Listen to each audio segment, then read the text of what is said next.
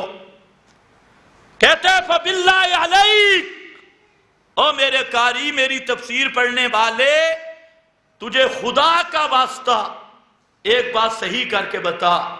کہتے ہیں 2 فریق تیرے سامنے ہیں. ایک ہے مکہ والے مشرک، ان کا قرآن نے بیان کیا کہ جب ان موجوں میں پھنستے تو صرف اللہ کو پکارتے، باقی سب کو چھوڑ دیتے. دعوا اللہ مخلصین لہ الدین. اور دوسرا فریق وہ ہے جو کلمہ بھی پڑھتے ہیں، اور منہم من یدعو العباس الامام من الائمہ.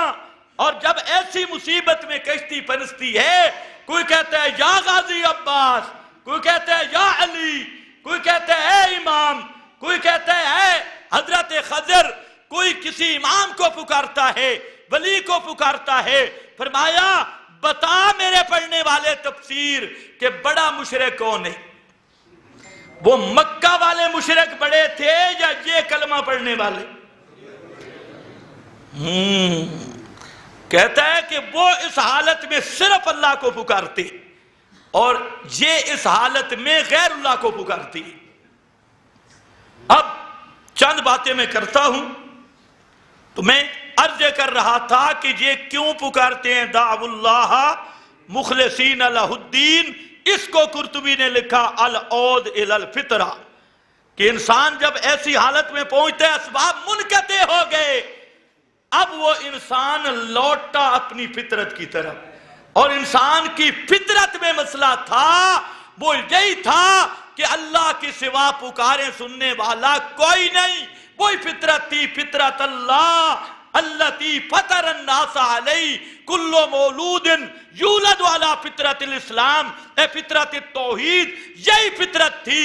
تو اللہ نے فرمایا کہ جب ایسی حالت بنتی ہے تو اس حالت میں سب بابیں بھول جاتی ہیں، سب کچھ بھول کے تم دوڑتے ہو اور پکارتے ہو صرف اللہ کو.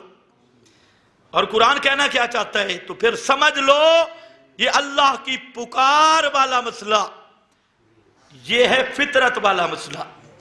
تم اپنی فطرت پہ لوٹتی ہو اور جب خشکی پہ آتی ہو لَإِنْ أَنْجَيْتَنَا مِنْ هَذِهِ لَنَكُونَنَّ مِنَ الشَّاكِرِينَ، وہاں پر وعدے کرتے ہو کہ مولا اگر تو نے ہمیں بچا لیا تو ہم پکے توحیدی بن جائیں گے، ہمیں مسئلہ سمجھ آ گیا.